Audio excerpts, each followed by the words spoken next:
भगवदेवाय नारायणं नमस्कृत्य नरं चैवं नरोत्तमं देवीं सरस्वतीं व्यासं ततो जयमुदीरयेत् नष्टप्रायेषु भद्रेषु नित्यं भागवत सेवया भगवती उत्तम श्लोके भक्तिर्भवति नैष्टिकी 9ஆம் அத்தியாயம் 30வது ஸ்லோகம் அபிச்சேத்து துராச்சாரோ भजते माम् अनन्यभाक् साधुर् एव समन्तव्य सम्यक् व्यवस्थितो हिस யாராவது ஒருத்தர் மொழிபெயர்ப்பு பொருளுரை படிங்க. நான் படிக்கிறேன் மாதாஜி. ஹரே கிருஷ்ணா. மொழிபெயர்ப்பு மற்றும் பொருளுரை வழங்கிய ஆஷா பக்தி வேதாந்த சுவாமி பிரபுபாதாவுக்கு ஜெய். ஹரே கிருஷ்ணா. ஒருவன் மிகவும் மோசமான செயலை செய்தாலும் அவன் பக்தி தொண்டில் பெறலாது ஈடுபட்டிருந்தால் அவனை சாதுவாகவே கருத வேண்டும். ஏனெனில் அவன் தனது தீர்மானத்தில் திடமாக உள்ளான். இந்த மொழி பொருளுரை. இந்த ஸ்லோகத்தில் உள்ள சூது ராசார என்னும் சொல் மிகவும் முக்கியமானதாகும். இச்சொல்லை நாம் சரியாக புரிந்து கொள்ள வேண்டும். உயிர்வாளி கட்டுண்ட நிலையில் இருக்கும் போது அவனுக்கு 2 விதமான செயல்கள் உண்டு. ஒன்று கட்டுண்ட செயல்கள், மற்றது திவ்யமான செயல்கள். கட்டுண்ட வாழ்வின் காரணத்தினால் இந்த உடலை பாதுகாப்பதற்காகவும் சமூகம் மற்றும் நாட்டின் சட்டங்களை பின்பற்றுவதற்காகவும் பக்தர்கள் கூட பல்வேறு பௌதிக செயல்களில் ஈடுபட வேண்டியுள்ளது. அத்தகு செயல்கள் கட்டுண்ட செயல்கள் எனப்படுகின்றன. இதை தவிர தனது ஆன்மீக இயற்கையை முற்றிலும் உணர்ந்து கிருஷ்ண உணர்வில் பகவானின் பக்தி தொண்டில் ஈடுபடும் போதும் உயிர்வாளிகளுக்கு செயல்கள் உண்டு. அச்செயல்கள் திவ்யமான செயல்கள் எனப்படும். ஸ்வரூப நிலையில் ஆற்றப்படும் இச்செயல்கள் பக்தி தொண்டு என்றும் அறியப்படுகின்றன. தற்போதைய கட்டுண்ட நிலையில் உடலை சார்ந்த கட்டுண்ட செயல்களும் பக்தி தொண்டும் சில சமயங்களில் ஒன்றையொன்று ஒத்துப்போகும். ஆனால் சில நேரங்களில் இச்செயல்கள் ஒன்றுக்கொன்று எதிராகவும் அமையலாம். தனக்கு நன்மை பயக்கும் சூழ்நிலையை சிதைக்கக்கூடிய எந்த செயலிலும் செய்யாமல் இருப்பதில் பக்தன் இயன்றவரை எச்சரிக்கையுடன் உள்ளான். தனது செயல்களின் பக்குவ நிலை கிருஷ்ணன் பக்தியின் முன்னேற்றத்தை அடைய அடிப்படையாக கொண்டது என்பதை அவன் அறிவான். இருப்பினும் சமூகம் மற்றும் அரசியலில் பார்வையில் மிகவும் மோசமானதாக கருதப்படும் சில செயல்களை கிருஷ்ண பக்தர் சில சமயங்களில் செய்யக்கூடும். ஆனால் அத்தகு தற்காலிகமான வீழ்ச்சி அவனை தகுதியற்றவனாக்கி விடுவதில்லை. பரமபுருஷருடைய திவ்யமான தொண்டில் மனப்பூர்வமாக ஈடுபட்டுள்ளவன் வீழ்ச்சியடைய நேரிட்டால் அவனது இதயத்திலேயே வீட்டுள்ள இறைவன் அவனை தூய்மைப்படுத்தி மோசமான செயலை மன்னிக்கிறார் என்று ஸ்ரீமத் பாகவதத்தில் கூறப்பட்டுள்ளது. பகவானின் தொண்டில் முழுமையாக ஈடுபட்டுள்ள யோகியும் சில நேரங்களில் அகப்பட்டு கொள்ளும் அளவிற்கு ஜடசக்தி பலமுடையதாகும். கிருஷ்ண உணர்வோ எப்போதாவது நிகழும் அத்தகு வீழ்ச்சியினை உடனடியாக சீர்திருத்தும் அளவிற்கு பலமுடையதாகும். எனவே பக்தி தொண்டு என்னும் வழிமுறை எப்போதும் வெற்றியை கொடுக்கும். சீரான பாதையிலிருந்து எதிர்பாராமல் நிகழும் வீழ்ச்சிக்காக யாரும் ஒருபோதும் பக்தனை ஏளனம் செய்யக்கூடாது. ஏனெனில் அடுத்த ஸ்லோகத்தில் விளக்கப்பட்டுள்ளது போல எப்போதாவது நிகழும் தகு வீழ்ச்சிகள் காலப்போக்கில், அதாவது பக்தன் கிருஷ்ண உணர்வில் முழுமையாக நிலை பெற்றவுடன் நிறுத்தப்பட்டுவிடும். எனவே கிருஷ்ண உணர்வை பயிற்சி செய்து ஹரே கிருஷ்ண கிருஷ்ண கிருஷ்ண ஹரே ஹரே, ஹரே ராம ராம ராம ஹரே ஹரே என்று உச்சரிப்பதில் மன உறுதியுடன் ஈடுபட்டுள்ளவன் சில சந்தர்ப்பம் அல்லது விபத்தினால் வீழ்ச்சியுற்றவனாக தோன்றினாலும் திவ்ய நிலையில் உள்ளவனாகவே கருதப்பட வேண்டும். சாதுர் ஏவ அவன் ஒரு சாது என்னும் சொற்கள் மிகவும் வலியுறுத்தி பேசப்பட்டுள்ளன. எதிர்பாராத வீழ்ச்சிக்காக பக்தனை ஏளனம் செய்யக்கூடாது. அவன் வீழ்ச்சியுற்றிருந்தாலும் சாதுவாகவே கருதப்பட வேண்டும். இது பக்தர் அல்லாதவர்களுக்கு அளிக்கப்படும் எச்சரிக்கையாகும். மேலும் மந்தவ்ய என்னும் சொல் அதைவிட அதிகமாக வலியுறுத்தப்பட்டுள்ளது. இவ்விதியை பின்பற்றாமல் பக்தனது எதிர்பாராத வீழ்ச்சிக்காக அவனை நிந்திப்பவன் பரமபுருஷரின் கட்டளையை மீறுகிறார். பக்தனுடைய ஒரே தகுதி உறுதியுடனும் பிரத்யேகமாகவும் பக்தி தொண்டில் ஈடுபடுவது மட்டுமே. நரசிம்ம புராணத்தில் பின்வரும் ஸ்லோகம் கொடுக்கப்பட்டுள்ளது. பகவதி ச ஹராவ் அனன்யசேதா पुरुषमलिनोऽपि विराजते मनुष्यः न हि शशकलुषश्चभि सदाचित् திமிர பராபவதாம் உபைதி சந்திரக. இதன் அர்த்தம் என்னவெனில், பகவானின் பக்தி தொண்டில் முழுமையாக ஈடுபட்டுள்ளவன் சில நேரங்களில் மிக மோசமான செயல்களில் ஈடுபடுவது போல தோன்றினாலும் அவனது செயல்கள் முயலின் உருவில் சந்திரனில் காணப்படும் கலங்கத்தை போன்று கருதப்பட வேண்டும். அத்தகைய கலங்கங்கள் நிலவின் ஒளிக்கு தடையாக அமைவதில்லை. அதுபோலவே தனது நற்குணத்தின் பாதையிலிருந்து எதிர்பாராமல் வீழ்ச்சி அடையும் பக்தன் மோசமானவனாக கருதப்படுவதில்லை. அதே சமயத்தில் திவ்யமான பக்தி தொண்டில் இருக்கும் பக்தன் எல்லா விதமான மோசமான வழிகளிலும் செயல்படலாம் என்று தவறாக புரிந்து கொள்ளக்கூடாது. பலம் வாய்ந்த ஜட தொடர்பின் சக்தியினால் நிகழும் விபத்தினை மட்டுமே இந்த ஸ்லோகம் குறிக்கின்றது. பக்தி தொண்டு என்பது ஏறக்குறைய மாயைக்கு எதிரான போராகும். மாயையிடம் போரிடுவதற்கு போதிய வலிமை ஒருவனிடம் இல்லாதவரை எதிர்பாராத வீழ்ச்சிகள் நிகழலாம். ஆனால் அவன் போதிய வலிமையை பெறும்போது முன்னரே விளக்கப்பட்டது போல அவன் வீழ்ச்சிகளுக்கு உட்படுவதில்லை. இந்த ஸ்லோகத்தை சாதகமாக ஏற்றுக்கொண்டு அபத்தங்களை செய்பவன் தன்னை ஒரு பக்தனாக எண்ணிக்கொள்ள கூடாது. ஒருவன் பக்தி தொண்டின் மூலம் தனது நடத்தையை அபிவிருத்தி செய்வதில்லை எனில் அவன் ஒரு உயர்ந்த பக்தன் அல்ல என்பதை புரிந்து கொள்ள வேண்டும். ஹரே கிருஷ்ணன். ஓம் தத் சத். So excellent பர்பட். சோ இது வந்து ரொம்ப ரொம்ப முக்கியமான ஸ்லோகம். அதாவது பக்தி பிராக்டிக்கல் லைஃப்கான டிப்ஸ் இதுல நிறைய இருக்கு. பாத்தீங்கன்னா பக்தி தொண்டு எல்லாருமே எடுத்து செய்யறோம். இப்ப பாத்தீங்கன்னா நாமளே வந்து இவங்க கொடுத்திருக்க மாதிரி 2 விதமான செயல் செய்யறோம் ஒரு நாளைக்கு, இல்லைங்களா? என்னென்ன செயல் செய்யறோம், என்ன விதமா செய்யறோம்? பௌதிகமான செயல்களும் செய்யறோம், ஆன்மீகமான செயல்களும் செய்யறோம். ஆன்மீகமான செயல் அப்படிங்கிறது என்ன? சாண்ட் பண்றது, பூஜை பண்றது, நைவேத்தியம் பண்றது, நைவேத்தியம் பண்றது, இதெல்லாம் வந்து பகவத்கீதை படிக்கிறது, கிளாஸ் கேட்கறது, இதெல்லாம் ஆன்மீகமான செயல். பௌதிகமான செயல்கள் என்ன? ஃபேமிலி பாக்குறது, கடமைகள், ஃபேமிலி பாக்குறது, செய்யறது பூரா பௌதிகம், இல்லைங்களா? கரெக்ட். இது கொஞ்சம் தான், அதுதான் அதிகமா செய்யணும். எஸ் மாதாஜி. சோ நாம வந்து அப்போ ஒரு நாளைக்கு எவ்வளோ டைம் பகவான், அதாவது பக்தி அப்படிங்கிறதே பாத்தீங்கன்னா பகவானுடைய அந்தரங்க சக்தி தான், இல்லைங்களா? அந்த அந்தரங்க சக்தியோட ஸ்வரூபம் யாருன்னா ஸ்ரீமதி ராதாராணி. சோ அவங்கதான் வந்து அதுக்கு தலைவி. நம்ம அந்த அந்தரங்க சக்தியை ரெக்வெஸ்ட் பண்றோம். ஓ Radharani, please engage me in Krishna service, எனக்கு பகவானுடைய சர்வீஸ் கொடுங்க அப்படின்னு நம்ம வந்து அவங்க லிட்டரலா கெஞ்சுறோம். சோ அப்ப வந்து அவங்களோட கனெக்ட் ஆகுறோம். மித்த நேரம் பூரா பகவானுடைய பகிரங்க சக்தி மாயா, இல்லைங்களா? மாயா கூட தான் கனெக்ட் ஆகுறோம். ஒத்துக்கிறீங்களா எல்லாரும்? எஸ், மாயா கூட தான் 90%. அதாவது ஒரு நம்ம பக்தி பண்றது ஒரு 40%னா 60% வந்து மாயா. இல்ல நம்ம ஒவ்வொருத்தரும் பண்றதுடைய அளவு வச்சு நம்ம வந்து கால்குலேட் பண்ணிக்கலாம். சோ மாயா கூட நம்ம அசோசியேட் பண்றப்போ கண்டிப்பா நம்ம பாதிக்கப்படுறோம், இல்லைங்களா? அவங்களுடைய நம்ம மேல இருக்கு. எப்படின்னா உங்களுக்கு எல்லாருக்கும் நல்லா தெரியும், as a பகவத்கீதா ஸ்டூடெண்ட் நாம வந்து யார் மேலேயும் கோபப்படக்கூடாது. உங்களுக்கு தெரியுமா தெரியாதா? தெரியும். வைஷ்ணவோட குவாலிட்டிஸ் என்னன்னா திதிக்ஷஸ்வா, கருணிகா. திதிக்ஷஸ்வானா பொறுத்து போறது, கருணிக்கான கருணை காமிக்கிறது, எல்லார்ட்டையும் எல்லா உயிர்கள்ட்டையும் அன்பு காமிக்கிறது.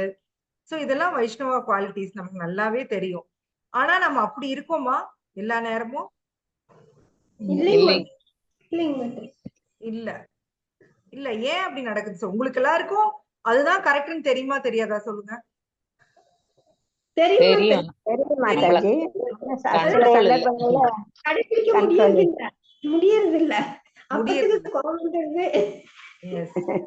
ஏன் அப்படின்னா மாயா நம்மள அந்த அளவு கண்ட்ரோல் பண்ணி வச்சிருக்காங்க.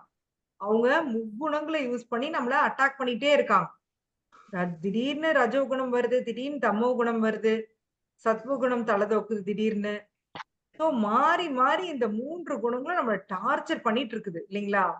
நாம வந்து அந்த முக்குணத்துக்கு கீழே இருக்கிறோன்னே தெரியாம இருக்கோம், இல்லைங்களா? நான் வந்து நான் குணத்துல இருக்கேன், நான் இப்ப ரஜோ குணத்துல இருக்கேன், தமோ குணத்துல இருக்கேன் அப்படி நமக்கு தெரியுதா? தெரியல. தெரியாது எப்படி இருப்போம்னே தெரிய மாட்டேன். கத்தி முடிச்ச பிறந்தான் நம்ம கோவப்பட்டோன்னே நமக்கு தெரியும் இல்லைங்களா? யாராவது ஏதாவது நம்மள ப்ரோவோக் பண்ணாங்கன்னா சத்தம் போட்டு முடிச்சுதான் ஐயோ நான் கோவப்பட்டனே ஐயோ இப்படி பண்ணக்கூடாது அப்புறம் அப்படிதான் ஞாபகம் அப்புறம் தான் தெரியும். அந்த அளவுக்கு நம்மள இன்ஃப்ளூயன்ஸ் பண்ணிட்டு இருக்கு அந்த முக்குணங்கள். ஆனா ஆஸ் அ சோல் ஆத்மாவா பாத்தீங்கன்னா எனக்கு அதுக்கு சம்பந்தமே இல்ல. எனக்கும் அந்த முக்குணத்துக்கும் சம்பந்தமே இல்ல.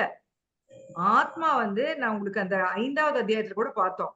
சோ இந்த 9 வாயில்கள் கண்ட இந்த உடம்புல ஆத்மாவோட வேலை என்னன்னா அவன் அமைதியா உட்கார்ந்து வாட்ச் பண்றதுதான். அவன் அமைதியா இருக்கலாம்.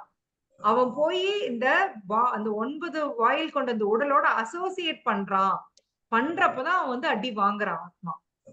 பண்ணல அப்படின்னா அந்த உடம்புக்குள்ள இருந்தாலும் அவன் ஹாப்பியா இருக்கான். அதத்தான் பகவான் சொல்றாரு. நமக்கு அது புரியல. அது எப்படி மாதாஜி நீங்க சொல்றீங்க? நான் அந்த உடல் பாருங்க நான் தானே இது இப்ப கை தூக்குனா கை மேல வருது. வாய் பேசணும்னு பேசுது. நான் என்ன செயல் செய்ய நினைச்சாலும் செய்யுது. நீங்க வந்து நான் வேற இந்த உடல் வேறங்கிறீங்க. இது எப்படி? இந்த கேள்வி வருதா உங்களுக்கு? வருது. ஏதாவது நான் பேசணும்னு நினைச்சா நான் பேசுறேன். அடுத்த செகண்டே பேசுறேனே. டிலே கூட ஆகுறது இல்ல. பகவானுடைய இந்த படைப்பு பாருங்களேன். எவ்வளவு எக்ஸலண்ட். அதாவது உங்களுடைய ஆசையை நிறைவேற்றி தராரு. ஆனா அவரு உள்ள பெர்மிஷன் கொடுத்தாதான் என்னால இந்த எல்லா வேலையுமே செய்ய முடியும். அந்த பர்மிஷன் எப்படி நடக்குதுன்னா வித்தின் செகண்ட்ஸ் நடந்துருது. எனக்கு வந்து அது பெர்மிஷன் வாங்கிதான் நடக்குதுங்கிறது எனக்கு புரியறதுக்குள்ள இங்க நடந்து முடிஞ்சிருது இல்லைங்களா? புரியுதா நான் பேசுறது? ஏதாவது புரியுது மாதாஜி, புரியுது மாதாஜி. ரியலைஸ் பண்றது மாதாஜி. நீங்க சொல்லும் போதுதான் அது கரெக்டா ரியலைஸ் ஆகுது. இப்போ நான் அடிக்கடி சொல்லுவேன், இந்த கையை இப்படி தூக்கணும்னா கூட பகவான் சாங்ஷன் வேணும். அது புரியுது இல்லையா? வேணும்.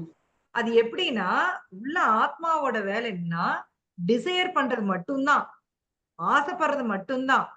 அந்த ஆசைய பகவான் வந்து என்னுடைய கோட்டாக்குள்ள இருந்தா சாங்ஷன் பண்றாரு, இல்லன்னா இல்ல. இல்லைங்களா? அது உங்களுக்கு எல்லாம் தெரியும் இல்லையா? பெரிய இன்ஜினியர் அதாவது பிளேன் ஓட்ட ஏரோப்ளேன் ஓட்டணும் கூட ஆசைப்படலாம்.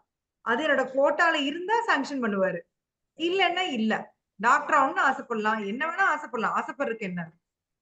சோ நம்ம வந்து அதுக்கு பகவான் வந்து அதுக்கு நான் டிசைர் மட்டும்தான் நான் பண்றேன். பகவான் அதை வந்து சாங்ஷன் பண்றாரு. சாங்ஷன் மட்டும் பண்றாரு. அதை செஞ்சு கொடுக்கறது வந்து என்னோட பாடி தான் இல்லையா? நான் வந்து ஆசைப்படுறேன், பகவான் சாங்ஷன் பண்றாரு, செஞ்சு கொடுக்கறது என்னுடைய பாடி. அந்த பாடி எதனால ஆனது? அகங்காரம், பஞ்சபூதங்கள். என்னது? பிரகிருதி தான். ஒத்துக்கிறீங்களா? ஜட இயற்கை தான் பிரகிருதி. பகவான் சொல்றாரு இல்லையா, பூமி ராப்போனலோ வாயு கம் மனோ புத்தி ரேவச்ச அகங்கார இதயமே பின்னா பிரகிருதி அஷ்டதா. சோ என்னோட பிரகிருதி அர்ஜுனா அப்படின்னு சொல்லுவாரு. இது வந்து இந்த பாடியோட வேலை. சோ இப்படிதான் நம்ம செயல் செஞ்சுட்டு இருக்கிறோம். சரிங்களா? சோ இப்படி நான் வந்து செயல் செஞ்சுட்டு இருக்கப்போ நான் இந்த பௌதீக இயற்கையோட அசோசியேட் ஆகுறப்போ என்னை அறியாம நான் நிறைய தவறுகள் பண்றேன். தப்புன்னு தெரியும். ஆனா அர்ஜுனா கேள்வி கேட்பார் இல்லையா, தப்புன்னு தெரியும் ஆனாலும் நான் பண்றேன் ஏன் கேக்குறாரு இல்லையா? சொல்லுங்க, எங்க கேட்டாரு இப்படி ஒரு கேள்விய? மனுஷன் தெரிஞ்சே ஏன் தப்பு பண்றான் அப்படின்னு அர்ஜுனா ஒரு கேள்வி கேட்பார். எங்க பார்த்தோம்? யோசிங்க. யாருக்காவது ஞாபகம் வருதா? இப்படி ஒண்ணு பார்த்தோம், ஞாபகம் இருக்கா இல்லையா உங்களுக்கு? அர்ஜுனா கேள்வி கேட்பாரு. நாட் 6th சாப்டர் இல்லை. கிருஷ்ணாவை கேக்குறாரு, தப்புன்னு தெரியும் ஆனா தெரிஞ்சே தப்பு செய்யறாங்களே ஏன்னு கேட்பாரு. ஆன்சர் சொல்றேன், அதை வச்சு கண்டுபிடிக்கிறீங்களான்னு பாக்கலாம். பகவான் சொல்லுவாரு, காம ஏஷ குரோத ஏஷ ரஜோகுண சமுத்பவ அப்படிம்பாரு. சோ காமத்தினாலும் காமம் வருது, காமம் நிறைவேறதுக்கு குரோதம் வருது. சோ அதனால அவன் தப்பு பண்றான் அப்படின்னு பகவான் சொல்லுவார். அது மேல வைக்கிற அன்புதான் வந்து அப்படி மாறுது அப்படின்னு பார்த்தோம். கர்மயோகத்துல கர்மயோகம் கர்மயோகத்துல பார்த்தோமா? நம்மளாம் யாரு? வெரி குட், ரொம்ப சந்தோஷம். எஸ், 3rd சாப்டர்ல வருது. அர்ஜுனாவுடைய இந்த கேள்விக்கு பகவான் இந்த பதில சொல்லுவார். காம ஏஷ குரோத ஏஷ ரஜோகுண சமுத்பவ, அந்த வித்தி வைரினாம் அப்படின்னு சொல்லுவாரு. 3.1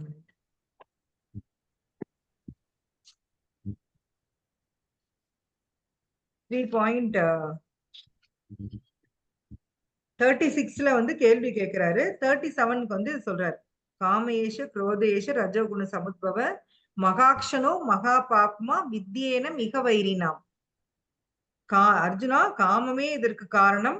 ரஜோகுணத்தில் உற்பத்தியாகி பின்னர் கோபமாக உருவெடுக்கும். இது இவ்வுலகம் எல்லாவற்றுக்கும் அழிக்கும் பாவகரமான எதிரியாகும், விரோதி ஆகும், இல்லைங்களா? சோ தெரிஞ்சேதான் நாமளும் தவறு செய்யறோம். சோ இப்ப உங்களுக்கு கேள்வி வரலாம். இப்ப உங்க வீட்டுல உங்களை எல்லாரும் கேட்பாங்க இல்லைங்களா, இவ்வளவு தூரம் சாண்டிங் பண்ற, பகவத்கீதை படிக்கிற, கிளாஸ் கேக்குற, ஆனா இப்படி கோவப்படுறியே, கேக்குறாங்களா இல்லையா? எல்லாரும் கேக்குற கேள்விதான், என்னையும் கேக்குறாங்க. இன்னும் என் பகவத்கீதா மெனி டைம்ஸ் கேட்டாங்க. எஸ், என்ன இவ்வளவு இது பண்ணிட்டு இருக்கிற, இன்னும் உனக்கு இவ்வளவு கோவம் வருது அப்படின்னு. அதுக்குதான் பகவான் இங்க சொல்றாரு. இன்னும் நம்மளை பத்தி தான் இதுல பேசுறாரு. இன்னொன்னு, நம்ம வந்து நம்ம பண்ணிட்டு இருக்கிறது வந்து சாதனா பக்தி, சரிங்களா? அந்த பயிற்சியில இருக்கிறோம் இல்லைங்களா? நமக்கு தானா கிருஷ்ணா மேல இன்னும் லவ் வரல. சோ நம்ம ஆச்சாரியா சொல்லி கொடுத்த முறைய நான் வந்து ட்ரை பண்ணிட்டு இருக்கிறோம். நாம இன்னும் 100% சக்சஸ் ஆகல, இல்லையா? ஒத்துக்கிறீங்களா? நாம பயிற்சி நிலையில இருக்கிறோம். சோ இப்ப அடிக்கடி கொடுக்குற எக்ஸாம்பிள் தான். இப்போ ஒரு குழந்தை வந்து பாத்தீங்கன்னா எடுத்தோடனே அப்படியே நடந்து ஓடிடுதா, என்ன பண்ணுது?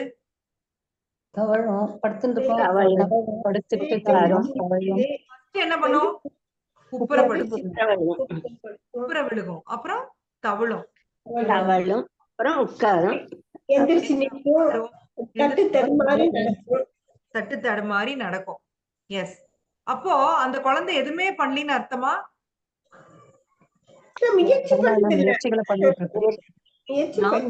இதான் நாம பக்தியே பண்ணலின்னு அர்த்தம் கிடையாது. நம்ம முயற்சி பண்ணிட்டு இருக்கிறோம். தட்டு தடுமாறி எந்திரிக்கிறோம், கீழே விழுகிறோம், எந்திரிக்கிறோம், கீழே விழுகிறோம். அதுக்காக நான் நடக்கலின்னு அர்த்தம் கிடையாது, இல்லைங்களா? என்னைக்கா ஒரு நாள் நான் நடப்பேனா இல்லையா? அந்த குழந்தை முயற்சி பண்ணிட்டே இருந்தா கண்டிப்பா நடக்கும். சோ அதுக்கான ஆன்சர் இதுதான். நான் வந்து பக்தி தொண்டு அப்படிங்கிற அந்த பாதையில போயிட்டு இருக்கிறேன். நான் இப்ப ஆரம்ப படிக்கட்டுல இருக்கிறேன். நான் வந்து இன்னும் உயர்ந்த டிவோட்டி ஆகல. அது வரைக்கும் எனக்கு இந்த மாதிரி விஷயம், என்னோட இந்த முக்குணத்தினுடைய தாக்கம் இருந்துகிட்டே தான் இருக்கும். அந்த முக்குணத்தின் தாக்கத்தினால நான் சில செயல்கள் செய்யறேன். அது பார்த்தா சில சமயம் அபாமினபிளா தெரியும். அதாவது வந்து நீ எப்படி பக்தியில இருந்துட்டு இப்படி செய்யலாம் அப்படின்னு இருக்கும். ஆனா பகவான் என்னை கைவிட மாட்டார். ஏன்னா இதுல சொல்றாரு, ஒருவன் மிக மோசமான செயலை செய்தாலும் பக்தி தொண்டில் பிறளாது ஈடுபட்டிருந்தால் அவனை சாதுவாகவே கருத வேண்டும். சோ பாத்தீங்கன்னா வெளியில பாத்தீங்கன்னா சில பேர் வந்து ரொம்ப பர்ஃபெக்டா இருப்பாங்க. கரெக்டா அந்த டைமுக்கு எந்திரிப்பாங்க, வாக்கிங் போவாங்க, காஃபி அந்த டைமுக்கு குடிப்பாங்க, டிஃபன் கரெக்டா சாப்பிடுவாங்க, ரூல்ஸ் எல்லாம் பர்ஃபெக்டா ஃபாலோ பண்ணுவாங்க. அவங்க சொல்லுவாங்க, நான் யாருக்கும் எந்த துரோகம் செய்யறது இல்லைங்க, எனக்கும் யாரும் இது பண்ணக்கூடாது, நான் பர்ஃபெக்டான லைஃப் வாழ்றேன். இந்த மாதிரி இருக்கவங்களை பாத்திருக்கீங்களா? பாத்திருக்கீங்க. சரி, அப்படி நீ பர்ஃபெக்டா வாழ்ந்தீங்கன்னா நீங்க வந்து கிருஷ்ணாட்ட போயிட முடியுமா? முடியாது. என்ன பண்ணணும்? பக்தி பண்ணணும். எஸ், பக்தி பண்ணணும். நீ பௌதீக வாழ்க்கைய பர்ஃபெக்டா வாழ்ந்தினாலும் ஒரு பிரயோஜனமும் இல்லை. பக்தி பண்ணணும். நீ பக்தி பண்ணிட்டு அதே சமயம் உன்னால பர்ஃபெக்டா வாழ முடியினாலும் தவறு இல்லை. கண்டிப்பா நீ பர்ஃபெக்ஷன் அடைவ, பகவான் சொல்றாரு. ஏன்னா அவன் தன்னோட தீர்மானத்துல திடமா இருக்கான், ஒரு நாள் சாது ஆவான் அப்படின்னு பகவானே சொல்றாரு. பாகவத்துல ஸ்லோகம் இருக்கு, தியக்வா சதர்மம் சரணாம்புஜம் ஹரேர் அப்படின்னு ஒரு ஸ்லோகமே இருக்கு. அதுல என்ன கொடுத்திருக்கு மீனிங்னா, நீ வந்து உன்னோட பௌதீகமான டியூட்டிஸ பர்ஃபெக்டா செஞ்சாலும் பிரயோஜனம் இல்லை. அதே சமயம் நீ பக்தி தொண்டுல ஈடுபட்டு பௌதீகமான டியூட்டி பர்ஃபெக்டா செய்யலினாலும் அதனால உனக்கு நஷ்டம் எதுவுமே இல்லை. ஏன் இல்ல சொல்லுங்க? பக்தி தொண்டு பண்ணா அதுதான் வேணும் மாதாஜி நமக்கு. அது என்ன ஆகும் எனக்கு? அது நமக்கு கை கொடுக்கும் மாதாஜி. கடவுள் நமக்கு கை கொடுப்பார். ஒருத்தர சொல்லுங்க. ராஜேஸ்வரி மாத் சொல்லுங்க. பக்தி தொண்டு பண்ணா கிருஷ்ணா பகவான் நம்ம கூட இருப்பாரு மாதாஜி. ஓகே மாதாஜி. மாதாஜி நீங்க சொல்லுங்க. மாதாஜி கர்மா நம்மளுக்கு சேராது. ஓகே, கர்மா சேராது. அப்புறம் மாதாஜி ஸ்பிரிச்சுவல் அக்கவுண்ட்ல ஆட் ஆயிரும் இந்த செயல்கள். அதுதான் மேட்டர். நீங்க ஒரு இத்தினூண்டு பக்தி பண்ணீங்கனாலும் என்ன ஆகும்னா அது ஸ்பிரிச்சுவல் அக்கவுண்ட்ல ஆட் ஆயிரும். ஆனா நீங்க பௌதீக வாழ்க்கையை நீங்க பர்ஃபெக்டாவே வாழ்ந்துட்டு போனாலும் கர்மா அக்கவுண்ட்ல தான் ஆட் ஆகும். சோ அதுக்காக நீங்க வந்து அடுத்த ஜென்மத்துல நீங்க ஒரு நல்ல பிறவி கூட எடுக்கலாம். ஆனா நீங்க ஸ்பிரிச்சுவல் அக்கவுண்ட்ல ஆட் ஆயிடுச்சுன்னா பக்தி கிடைக்கும். உலகத்திலேயே ரொம்ப ரொம்ப ரொம்ப வேல்யூபிளான விஷயம் என்ன அப்படின்னு பாத்தீங்கன்னா அது பக்தி மட்டும்தான். அது நீங்க எவ்வளவு கோடி ரூபாய் கொடுத்தாலும் உங்களால வாங்கவே முடியாது. பக்தி வந்து ஸ்ரீமதி ராதாராணி தான். அதனாலதான் வந்து அவங்களுக்கு வந்து அவ்வளவு இம்பார்ட்டன்ஸ். இஸ்கான்லயே பாத்தீங்கன்னா ஆக்சுவலி நேத்து கூட படிச்சேன். பிரபுபாத் வந்து அவருதான் ராதா அப்படிங்கிற நேமுக்கு ஸ்ரீமதி அப்படிங்கிற நேம் முன்னாடியும் ராணி அப்படிங்கிற பேர் ரெண்டையும் சேர்த்தி கொடுத்தாராம். ரெண்டுமே வந்து பாத்தீங்கன்னா எவ்வளவு கௌரவமான இது இல்லைங்களா? ஸ்ரீமதி ராதா ராணி. முதல்ல ராதேன்னு தான் சொன்னாங்க எல்லாரும். ஸ்ரீமதி ராதா ராணி. ஏன்னா அவங்க வந்து அவங்களோட இம்பார்ட்டன்ஸ புரிய வைக்கிறதுக்காக பிரபுபாத் அந்த நேம் கொடுக்குறாரு.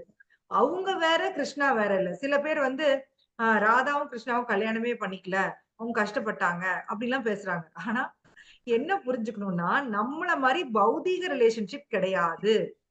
அவங்க ராதா வேற கிருஷ்ணா வேற இல்ல. ராதா ராணி வேற கிருஷ்ணா வேற இல்ல. அவங்க ரெண்டு பேரும் ஒண்ணுதான். ஏன்னா அவங்க எப்பவுமே வந்து அவருடைய ஸ்மரணிலேயே தான் இருக்காங்க. சோ அப்பேற்பட்ட ராதாராணி அவங்க பாத்தீங்கன்னா ஏதோ ஒரு ஆத்மா நம்மள மாதிரி இருக்கிற ஆத்மா வந்து ஹரே கிருஷ்ணா சொல்லி சர்வீஸ் பண்றேன்னு கேட்டா அவ்வளவு சந்தோஷப்படுவாங்களாம். அட இந்த ஆத்மா என்னை விட பக்தி பண்ணுதே அப்படின்னு நினைப்பாங்களாம். எவ்வளவு ஒரு தூய உள்ளம் பாருங்களேன், பியூரிட்டி. அதுதான் ஸ்ரீமதி ராதாராணி. அவங்கள்ட்ட 1% கூட களங்கம் கிடையாது. கிருஷ்ணாவை தவிர்த்து வேற எதையாவது நினைச்சாங்களா அப்படின்னா கிடையவே கிடையாது. அதனாலதான் அவங்களுக்கு இவ்வளவு இம்பார்ட்டன்ஸ். அவங்கதான் பக்தி கொடுக்குறாங்க நம்மளுக்கு. சோ ஸ்ரீமதி ராதாராணியோட அருள் இருந்தாதான் நம்ம பகவான் அப்ரோச், நம்மளால டைரக்டா பகவான அப்ரோச் பண்ற அளவுக்கு நமக்கு பியூரிட்டி இல்லை. நம்ம அவ்வளவு பெரிய ஆளும் இல்லை. அதனாலதான் நம்ம ஸ்ரீமதி ராதாராணி ரெக்வெஸ்ட் பண்றோம். சோ அவங்கள்ட்டையும் நம்ம டைரக்டா பண்றது இல்ல. பக்தர்கள் நம்ம எல்லாருமே வந்து கோலோகா போனாலுமே நம்மள பிரபுபாத் தானுகாசன் தான் சொல்லுவாங்களாம். ஏன்னா ஸ்ரீல பிரபுபாத்தோட ஃபாலோயர்ஸ் நம்மளுக்கு எல்லாம் வந்து டைரக்ட் என்ட்ரி எல்லாம் இல்ல. பிரபுபாத் பார்த்து நம்மள பின்னாடி டோர் வழியா கூட்டிட்டு போனாதான் கோலோகா நம்மளால போக முடியுமா. சோ பகவான் பக்தி எங்க கொடுத்திருக்காருன்னா பக்தன் கையில கொடுத்திருக்காரு. ஒரு பக்தனுடைய உதவி இல்லாம நான் பக்தி பண்ணிரலாம் அப்படின்னு நினைச்சோம்னா அது முட்டாள்தனம். ஒரு பக்தருடைய அசோசியேஷன் இருந்தா தான் நம்மளால பக்தி பண்ண முடியும். இல்லைன்னா மாயா நம்மள ஈஸியா இழுத்துட்டு போயிருவாங்க இல்லைங்களா? நீங்க இந்த கிளாஸ் எல்லாம் கேட்காம ஹரே கிருஷ்ணா சான் பண்ணாம பிரசாதம் எடுத்துக்காம ஒரு 4 நாள் இருந்து பாருங்களேன், என்ன அவங்க சொல்லுங்க. பக்தி விட்டே போயிருவோம். பௌதீக அலை அப்படியே அடிச்சுட்டு போயிடும் இல்லைங்களா? கரெக்டா சொல்லுவாங்க. பக்தி விட்டே போயிருவோம் ஈஸியா. அது வந்து ஈஸி. ஆக்சுவலி பக்தியில சர்வைவ் ஆகுறதா கஷ்டம். பக்தி விட்டு வெளியில போறது ரொம்ப ஈஸி. ஏன்னா நமக்கு அது ஈஸியா வரும். ஏன்னா நம்ம ஆல்ரெடி பல கோடி ஜென்ம வாசனை இருக்கு இல்லைங்களா?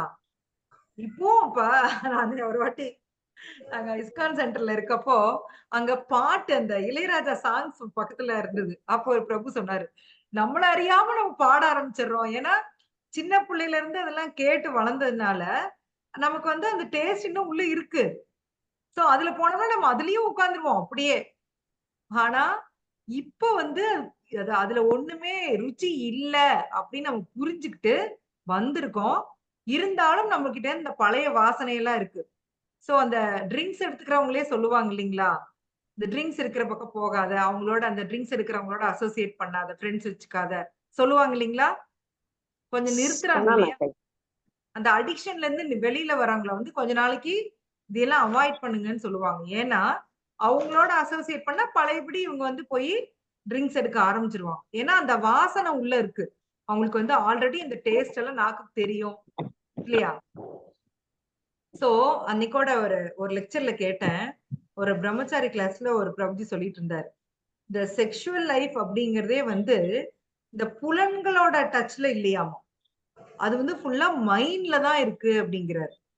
நம்மளோட மைண்ட் சொல்லுதாமா, நீ இப்படி பண்ணினா நீ ஹாப்பியா இருப்ப அப்படின்னு சொல்றனாலதான் நமக்கு வந்து அந்த என்ஜாய்மெண்ட் தேவைப்படுதாம். மைண்ட் வந்து கண்ட்ரோல் ஆயிடுச்சு அப்படின்னா புலன்கள் டச் பண்ணா கூட நம்மளுக்கு வந்து அந்த இது வராதாம், அந்த ஃபீலிங் வராது அப்படிங்கிறாரு.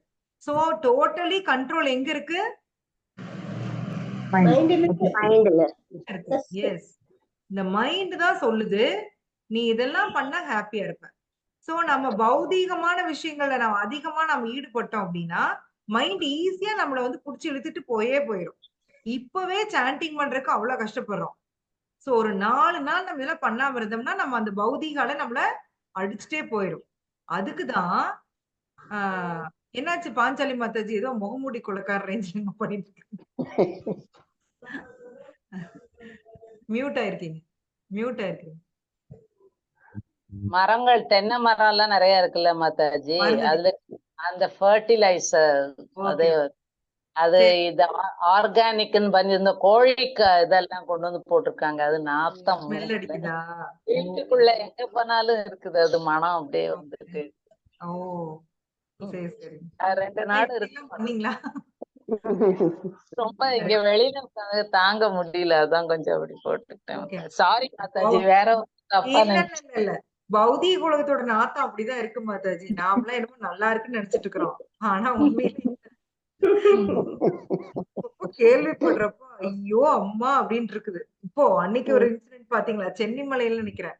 ஒரு வீட்டுல வந்து திருட்டு நடக்குது. அந்த வீட்டுல அந்த பையனுக்கு கல்யாணம்.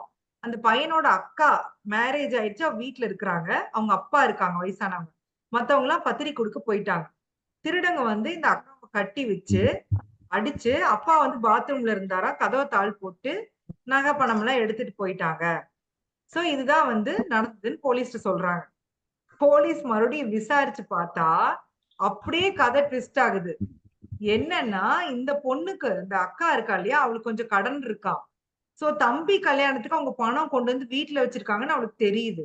உடனே இப்படி ஒரு நாடகம் பண்ணி அப்பாவை கதவுல பாத்ரூம்ல இருக்கப்போ கதவை வெளியே தாள் போட்டு இவ ஏதோ பிளான் பண்ணி அந்த பணத்தை எடுத்து, இல்ல முதல்லயே எடுத்துட்டாளான்னு தெரியல, அதெல்லாம் எடுத்து கடனுக்கெல்லாம் கட்டிட்டாளாம். போலீஸ் மறுபடியும் கண்டுபிடிச்சிட்டாங்க. ஏன்னா சிசிடிவில பார்த்தா எந்த கொள்ளைக்காரங்களும் இல்லையாமா. பக்கத்து வீட்டுல இருக்கிற சிசிடிவில எல்லாம் செக் பண்ணிருக்காங்க. சோ இந்த அம்மா மிரட்டங்காட்டி இதை உண்மையை ஒத்துக்குச்சு. யோசிச்சு பாருங்க, சொந்த தம்பி கல்யாணம், அவன் அந்த கல்யாணத்துக்காக வச்சிருக்கிற பணம், மேபி இந்த பணத்தை எடுத்தாலும் அந்த கல்யாணமே நின்னாலும் நின்னுரும். எனக்கு என்ன கவலை, என்னுடைய என்ஜாய்மெண்ட் வேணும், ஜாலியா இருக்கணும். ஆக்சுவலி தான் கலியுகா இல்லீங்களா? எவ்வளவு செல்ஃபிஷ்னஸ் பாருங்களேன் மாதாஜி, எவ்வளவு செல்ஃபிஷ்.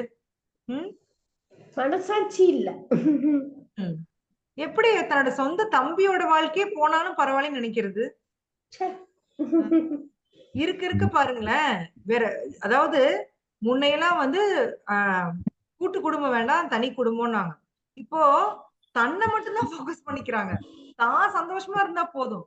புருஷனை பத்தி கவலை இல்ல, பிள்ளைங்களை பத்தி கவலை இல்ல, அம்மா அப்பா பத்தி கவலை இல்ல, அண்ணன் தம்பி பத்தி கவலை இல்ல, நான் ஹாப்பியா இருக்கணும், அது மட்டும் தான் ஆயிட்டு இருக்கு இப்போ.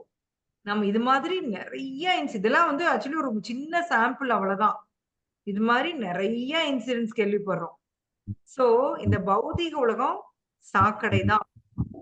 இதுல வந்து டெய்லி பழங்கிட்டு இருக்கப்போ நம்மள அறியாம சில தவறுகள் நடக்கலாம்.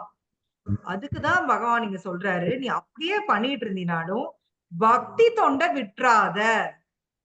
நீ as long as நீ பக்தி தொண்டுல இருக்கிற வரைக்கும் நீ சாதுதான். அதான் பகவான் இந்த ஸ்லோகால சொல்றாரு. ஒரே நிமிஷம் மாதாஜி, நான் கிளாஸ்ல இருக்கிறேன், முடிச்சுட்டு கூப்பிட்டுங்களா? ஒரு 5 நிமிஷம் கூப்பிடுறேன். சோ நான் இதுல இருந்தெல்லாம் வெளியில வரணும் அப்படின்னா அதுக்கு ஒரே வழி வந்து கிருஷ்ண உணர்வு தான். நான் தவறுகள் செய்யத்தான் செய்வேன். ஏன்னா நான் பௌத்திக கூட அசோசியேட் பண்ணிட்டு இருக்கிறேன். ஆனாலும் எனக்கு பகவான்கிட்ட போகணும் ஆசையா இருக்குன்னா அதுக்கு ஒரே வழி பக்தி தொண்டு மட்டுமே. சோ இதுல கொடுத்திருக்காங்க பாருங்க, அவன் ஒரு சாது, அவன் வீழ்ச்சி விட்டிருந்தாலும் சாதுவாகவே கருதப்பட வேண்டும். சோ நீ பக்தர் இல்லாம இருந்து நீ எவ்வளவு பெரிய ஆளா இருந்தாலும் அதுல பிரயோஜனம் இல்ல. ஆனா பக்தனா இருந்து உன்னை அறியாம நீ சில தவறுகள் செய்தாலும் அது பகவான் வந்து அதை கன்சிடர் பண்றாரு. உன்னுடைய பக்தியை தான் கன்சிடர் பண்றாரு. அந்த தவறுகளை வந்து அவர் மன்னிக்க தயாரா இருக்காரு. சோ இங்க ஒரு அழகான எடுத்துக்காட்டு கொடுத்திருக்காங்க பாருங்க. சந்திரன்ல வந்து களங்கம் இருக்கு. நம்ம இங்கிருந்து பாக்குறப்ப சந்திரன்ல என்ன தெரியும்? களங்கம் இருக்கு, கருப்பா இருக்கு. புயல் தெரியும் இல்லைங்களா? பாட்டி பாட்டி வடை பாட்டி வடை சுட்டாங்க. நான் அது கூட நாங்க பாட்டி சுடுற வடையை நாங்க இங்க இருந்து சுத்தியில போட்டு வந்தோம் அப்படின்னு சொல்லிட்டு. அந்த மாதிரி களங்கங்கள் இருக்கும். அதனால சந்திரன் மோசம் ஆயிருமா? இல்ல மாதாஜி, இல்ல. சோ களங்கங்கள் இருந்தாலும் சந்திரனோட ஒளிக்க தடையாறது இல்ல. அதே மாதிரிதான் நற்குணத்தின் பாதையிலிருந்து எதிர்பாராமல் வீழ்ச்சி அடையும் பக்தன் மோசமானவனாக கருதப்படுவதில்லை. இதுல இருந்து இன்னொன்னு என்ன புரியுதுன்னா, பக்தர்களை பத்தி நாம தப்பா பேசவே கூடாது. அவங்க தவறான செயல்களை நம்மளுடைய பார்வைக்கு அவங்க தவறான செயல்கள் செய்யற மாதிரி இருந்தாலும் நாம அவங்களை விமர்சனம் பண்ண கூடாது. இன்னொன்னு நம்ம அடிக்கடி சொல்றதுதான், நம்ம பக்கத்து வீட்டுக்காரங்களோ நம்ம ஃபேமிலி மெம்பர்ஸோ எப்ப வேணா பக்தர் ஆகலாம். ஏதோ ஒரு ஜென்மத்துல பக்தர் ஆயிட்டாங்கன்னா நாம அவங்கள பத்தி பேசுனதெல்லாம் வைஷ்ணவ அபராதம் மாறிடும். அதனால எந்த விதமான காசிப்பும் நம்ம பண்ணக்கூடாது. இவன் பாத்தியா, இவன் இவ்வளவு மோசம், இவன் இப்படி பண்ணிட்டான், இவன் மோசம், நான் சூப்பர், நான் பாத்தியா நான் பர்ஃபெக்டா எல்லாம் பண்றேன், ஆனா அவன் ரொம்ப மோசம். இப்படிதான் நம்ம வந்து பௌதீகமா எல்லாரையும் பத்தி பேசுவோம் இல்லைங்களா? இவங்க வீட்டுல இப்படி நடந்துருச்சு, அவங்க இப்படி பண்ணிட்டாங்க. ஆனா உண்மை என்னன்னா நீங்களும் அதெல்லாம் பண்ணிட்டுதான் வந்திருக்கீங்க. அடிக்கடி சொல்லுவாரு, உங்களுக்கு சந்தர்ப்பம் அமையற வரைக்கும் நீங்க எல்லாரும் நல்லவங்க தான். அந்த சந்தர்ப்பம் அமையறப்பதான் தெரியும் தப்பு பண்றோமா இல்லையா. சரிங்களா? சோ நான் இது வரைக்கும் அந்த தப்ப பண்ணலினா எனக்கு அந்த சந்தர்ப்பம் வரல, அவ்வளவுதான். நான் ஒன்னும் நல்லவன் கிடையாது. சோ நானே அப்படி இருக்கப்ப நான் எப்படி மத்தவங்க நான் சொல்ல முடியும்? அதனால பகவான் சொல்றாரு, நீ அவனை பத்தி நீ கவலைப்படாத, நான் பாத்துக்கிறேன் என் பக்தனை பத்தி நீ எதுவும் பேசாத. பகவான் அதான் சொல்றாரு. சோ பிரபுபாத் கடைசியா ஒரு இது வச்சுட்டு இருக்காரு பாரு. சரி இப்படி பகவான் சொல்லிட்டாரு, அப்ப பக்தி பண்ணிட்டு நான் இஷ்டத்துக்கு என்ன வேணா தப்பு பண்ணலாமா அப்படின்னா பண்ணக்கூடாது. அதனால பலனே இல்ல பண்ண. என்ன ஆயிரும்னா என்னோட பக்தி அக்கௌண்ட் பூரா 0 ஆயிரும். நீங்க தவறு பண்ணீங்கன்னா 0 ஆயிரும். மறுபடியும் நீங்க ஃபர்ஸ்ட்ல இருந்து ஆரம்பிக்கணும். சறுக்கி நீங்க ஏறணும். நீங்க ஏதாவது ஒரு தப்பு பண்ணீங்கன்னா சறுக்கி விட்டு கீழே வந்துருவீங்க, திருப்பி நீங்க ஏறணும். ஆனா நீங்க ஏறிட்டே இருக்க வரைக்கும் நீங்க வந்து சேஃபா தான் இருக்கீங்க. அதுக்காக நான் ஒவ்வொரு வாட்டியும் நான் வந்து சறுக்கி விழலாமா? கூடாது மாதாஜி, தெரிஞ்சு பண்ணக்கூடாது. சோ இத நம்ம புரிஞ்சுக்கணும். நீங்க செய்யற மோசமான செயல்கள் உங்க பக்தியை பாதிச்சிரும், ஹீரோக்கு போயிரும், மறுபடியும் முதல்ல இருந்து நீங்க செய்ய வேண்டியிருக்கும்.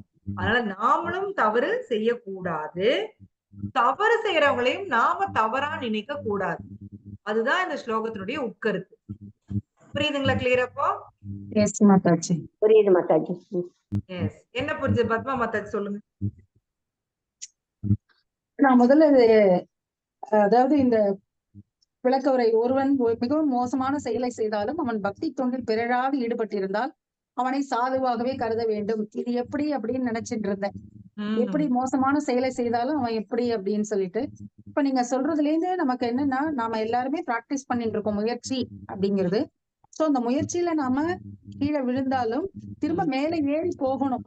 அந்த முயற்சி அதுக்காக நம்ம தப்பு செய்யணும் அப்படிங்கறது அர்த்தம் கிடையாது. நமக்கு பலன் கிடைக்காது. சோ நம்ம மேல மேல முன்னேறதான் நம்ம பார்க்கணும் அப்படிங்கறது நல்ல விளக்கமா நீங்க சொன்னீங்க. புரிஞ்சுது Mataji. Very nice Mataji, very good understand, very good. வேற யாராவது சொல்றீங்களா? வேற யாராவது ஏதாவது வேற பாயிண்ட் ஏதாவது சொல்ல விரும்புறீங்களா? இன்னைக்கு என்ன நீங்க எடுத்துக்கிட்டீங்க அப்படிங்கிறது? விஷாலி. ஹரே ஹரே கிருஷ்ணா மாதாஜி. ஹரே கிருஷ்ணா, சொல்லுங்க. மாதாஜி, யாரு வேணா எப்ப வேணா பக்தரா மாறலாம். சோ நம்ம யார பத்தியும் வந்து தப்பா பேசக்கூடாது அப்படின்னு சொன்னீங்கல்ல, அந்த பாயிண்ட். எஸ் மாதாஜி. ஏன்னா அது பகவானுக்கு பிடிக்காது. அவர் சொல்லிடுறாரு இல்லையா தெளிவா, அவன் ரொம்ப மோசமான செயலை செஞ்சிருந்தாலும் அவன் பக்தி தொண்டுல இருக்கிற வரைக்கும் அவன் சாதுதான் பகவான் சொல்லிட்டாரு இல்லைங்களா? எஸ் மாதாஜி. சோ நாம பக்தரையும் ஒண்ணும் பேசக்கூடாது, பக்தர் அல்லாதவங்களையும் பேசக்கூடாது. ஏன்னா பிரபுபாத் சொல்றாரு இந்த உலகத்துல 2 கேட்டகரி தான். இப்ப பக்தரா இருக்கிறவங்க ஃபியூச்சர்ல பக்தரா ஆக போறவங்க. அவங்க எத்தனை கோடி ஜென்மம் கழிச்சு ஆவாங்கன்னு நமக்கு தெரியாது. அதனாலதான் யாரையுமே அப்படி பேசுறதுக்கு நம்மளுக்கு உரிமை இல்லை. ஏன்னா பகவான் தெளிவா சொல்லிட்டாரு, பக்தி தோண்ல ஈடுபட்டு இருந்தீங்கன்னா அவன் சாதுதான். நான் அடுத்த ஸ்லோகா, பியூட்டிஃபுல் ஸ்லோகா, நம்ம இப்ப டைம் பத்தாது, அது என்னங்கிறது நம்ம அடுத்த கிளாஸ்ல பார்க்கலாம். இன்னொரு முக்கியமான விஷயம் சொல்லணும் உங்கள்ட்ட எல்லாம். நாங்கெல்லாம் வந்து பத்ரிநாத் ரெக்கார்டிங்